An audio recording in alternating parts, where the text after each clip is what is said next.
తెలంగాణలో తక్కువ ఫీజులతో high quality results ఇస్తున్న ఏకైక సంస్థ Tirumal IAS institute. Welcome to Suman TV.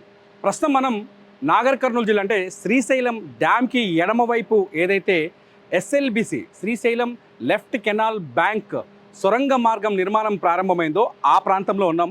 ఇదే మీరు చూస్తున్న ఆ సొరంగ మార్గం. ఈ సొరంగ మార్గం ఇక్కడ నుంచి దాదాపు 13.5 కిలోమీటర్ల లోపలికి ఉంది. 13 కాదు, దాదాపు 14 కిలోమీటర్ల లోపలి వరకు తవ్వుతూ వెళ్తున్నారు. ఆ సొరంగ మార్గం ద్వారా వచ్చే మట్టిని ఈ బెల్ట్ ద్వారా తీసుకొచ్చి బయటకు పంపిస్తూ ఉంటారు. సో ఆ సొరంగ మార్గం తవ్వకాల్లోనే ఇప్పుడు ఈ ప్రమాదం జరిగింది. ఈ సొరంగ మార్గం తవ్వకాల్లో మొత్తం ఇప్పటి వరకు 8 మంది ఆ మట్టిలో కూరుకుపోయారు. వీళ్ళంతా నార్త్ ఇండియా నుంచి వచ్చి ఇక్కడ ఏదైతే జయప్రకాష్ అసోసియేట్స్ లిమిటెడ్ అనే జేపీ గ్రూప్ వాళ్ళు ఈ సొరంగ మార్గ నిర్మాణ పనుల్ని చేపట్టారు. వీళ్ళే ఆ పనుల్ని కొనసాగిస్తున్నారు. ఈ జేపీ గ్రూప్లో వాళ్ళు కార్మికులుగా పనిచేస్తున్నారు.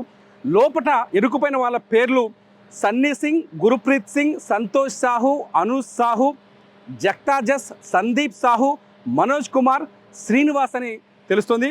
వీళ్ళు ఇందులో ఒక నలుగురు జార్ఖండ్కు సంబంధించిన వాళ్ళు, మరికొంతమంది మిగతా ఇద్దరు పంజాబ్కి సంబంధించిన వాళ్ళు, ఇంకొకరు కాశ్మీర్కి సంబంధించిన వ్యక్తులని తెలుస్తుంది. వీళ్ళంతా ఇప్పుడు ఏ పొజిషన్లో ఉన్నారో లోపల అనేది అర్థం కాని పరిస్థితి. మనం లోపలికి వెళ్ళే కొంత దూరం వెళ్ళే టన్నెల్లో నడుచుకుంటూ వెళ్ళే ప్రయత్నం చేస్తాం. అట్లాగే ఎన్డీఆర్ఎఫ్ బృందాలు వేసిన స్కెచ్ను కూడా చూస్తున్నాం. దీన్ని బట్టి చూస్తుంటే ఈ 13 కిలోమీటర్లు ఇక్కడ నుంచి ప్రారంభమైన టన్నెల్ 13 కిలోమీటర్లు లోపలికి వెళ్ళిన తర్వాత డెడ్ ఎండ్లో ఎక్కడైతే టీబీఎం అంటే టన్నెల్ బోరింగ్ మిషన్ అంటారు. ఆ బోరింగ్ మిషన్ తవ్వుతూ వెళ్తుంది. అట్లాగే ఈ సిమెంట్ పైకప్పు వేసుకుంటూ వెళ్తారు. టన్నెల్లో విజువల్ని చూస్తే మనకు అర్థమవుతుంది. ఆ సిమెంట్ పైకప్పు వేసుకుంటూ వెళ్తూ ఉండే మిషన్, ఆ మిషన్ ఎక్కడైతే లాస్ట్లో ఉందో అక్కడ వాటర్ పైనుంచి ఒకసారి మీరు కొండను చూడొచ్చు. పైకి ఒకసారి కొండను చూస్తే ఇటువంటి కొండలు చాలా కొండల నుంచి ఈ కొండలు ఇక్కడ నుంచి నల్లమల అటవీ ప్రాంతం ఉంది. ఇదంతా ప్రారంభమవుతుంది. ఈ నల్లమల అటవీ ప్రాంతం లోపలి నుంచి అచ్చంపేట మండలంలో ఇది నాగర్ కర్నూలు మండలం అమ్రాబాద్ ఏరియా. అది ఇక్కడ నుంచి దాదాపు 45 కిలోమీటర్ల దూరం వెళ్ళిన తర్వాత మన్నేవారిపల్లి అనే ఒక ఊర్లో ఈ టన్నెల్ ఓపెన్ అవుతుంది. ఇక్కడ వాటర్ ప్రారంభమైందంటే నీళ్లు అక్కడ రిలీజ్ అవుతాయి అన్నమాట. అది దీని యాక్చువల్ ప్లాన్. సో అక్కడ నుంచి మన్నేవారిపల్లి నుంచి కూడా సేమ్ ఇదే మోడల్లో ఇక్కడ ఏదైతే తవ్వకం మొదలుపెట్టారో అలాగే తవ్వుతూ వచ్చారో. దాదాపు అది 21-22 కిలోమీటర్ల వరకు ఆ వర్క్ కంప్లీట్ అయింది. మిగతా వరకు ఇక్కడ నుంచి మిగతా సగభాగాన్ని ఇక్కడ నుంచి తవ్వకం మొదలుపెట్టారు. ఇక్కడ నుంచి దాదాపు 13.5 కిలోమీటర్లు, దాదాపు 14 కిలోమీటర్ల లోపలికి వెళ్ళింది.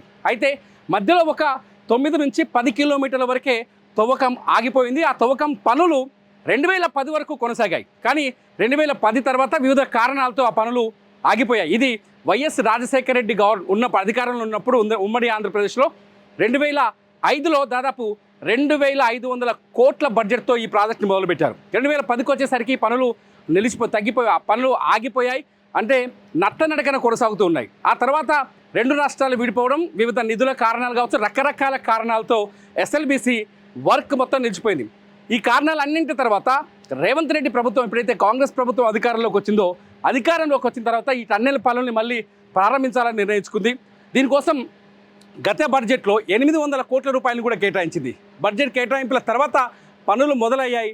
దాదాపు అంటే ఇక్కడున్న నిపుణులు చెప్పడాన్ని బట్టి దాదాపు ఒక 3 ఏళ్ల క్రితం వరకు కొంత అటు ఇటు పనులు జరుగుతూ వచ్చాయి. 3 ఏళ్ల క్రితం పూర్తిగా ఆగిపోయిన పనులు ఇప్పుడు మళ్ళీ రీస్టార్ట్ చేశారు.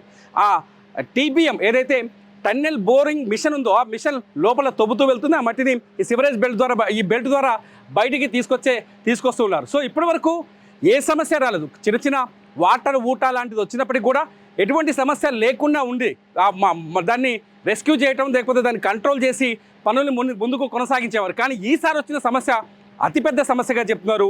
పైనుంచి ఒక్కసారిగా నీటి ఊట కిందికి జారడంతో లాస్ట్లో ఈ టన్నెల్ ఎండ్లో నీటి ఊట కిందికి జారడంతో ఒక్కసారిగా మట్టి ముందుకు కొట్టుకొచ్చేసింది. దాదాపు 13 కిలోమీటర్ల లోపలికి పోయిన టన్నెల్ వెనక్కి మట్టితో 1 కిలోమీటర్ వరకు వచ్చిందని చెప్తున్నారు. ప్రస్తుతానికి ఎన్డీఆర్ఎఫ్ వాళ్ళు కానీ అంటే ఎందుకంటే వాస్తవ పరిస్థితి పైన ఒక ఎన్డీఆర్ఎఫ్ నిన్న వచ్చిన ర్యాట్ హోల్ మైనర్స్ ఎవరైతే ఉన్నారో ఆ గ్యాంగ్కు తప్ప ఎవరికి పెద్దగా అవగాహన లేదు, దాని మీద అంచనా కూడా లేదు. సో ఆ మట్టి 40 మీటర్ల ఎత్తు వరకు ఉందని, దాదాపు 200 మీటర్ల ఎత్తుందని చెప్తున్నారు, 40 మీటర్ల ఎత్తుందని చెప్తున్నారు, 50 మీటర్ల ముందుకు వచ్చిందని చెప్తున్నారు. మొత్తంగా అయితే ఏదైతే టీబీఎం ఉందో, ఇది టన్నెల్ బోరింగ్ మిషన్ ఏదైతుందో ఆ మిషన్ ఇప్పుడు మొత్తం మట్టిలో కూరుకుపోయింది.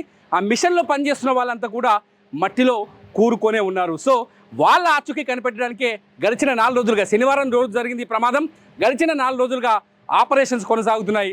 ఎస్డీఆర్ఎఫ్ వచ్చింది ఇక్కడికి, ఎన్డీఆర్ఎఫ్ వచ్చింది, ఆర్మీ వాళ్ళు వచ్చారు, నేవీ వాళ్ళు వచ్చారు, నవయుగ కంపెనీకి సంబంధించిన వాళ్ళు వచ్చారు, అట్లాగే జేపీ కంపెనీ వాళ్ళు ఉన్న నిపుణులు ఇక్కడ పనిచేస్తున్నారు.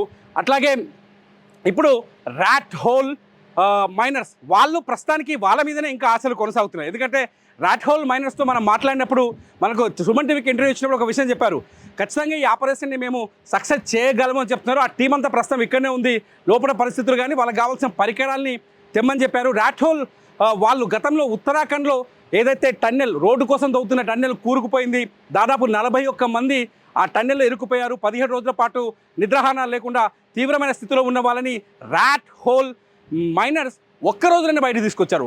సో వాళ్ళ హెల్ప్ ఏమైనా ఉపయోగపడుతుందని ఇప్పుడు గవర్నమెంట్ ఆశగా ఎదురు చూస్తుంది. అందరూ సైంటిస్టులు కావచ్చు, నిపుణులు కావచ్చు, ప్రస్తుతానికి అంచనాలు కొనసాగుతున్నాయి. ఇప్పటివరకు అయితే ఆ 8 మంది ఎవరైతే నేను ఇప్పటిదాకా పేర్లు చెప్పానో ఆ 8 మంది పరిస్థితి అనేది ఒక అంచనాకు రాలేదు. ఇది ప్రస్తుతానికి ఇక్కడున్న ఒరిజినల్ సిచ్యువేషన్. ఆ 8 మంది కుటుంబ సభ్యులు మాత్రం తమ వాళ్ళు క్షేమంగా బయటకు వస్తారని ఆశతో ఇక్కడి నుంచి 3 కిలోమీటర్ల దూరంలో ఉన్న బేస్ క్యాంప్ దగ్గర ఎదురు చూస్తున్నారు, కన్నీళ్లు కారుస్తున్నారు. మా వాళ్ళు క్షేమంగా తిరిగి రావాలనే ఆవేదనతో ఉన్నారు. ఇది ప్రస్తుతానికి ఎస్ఎల్బిసి టన్నెల్ ప్రారంభం దగ్గరున్న సిచ్యువేషన్.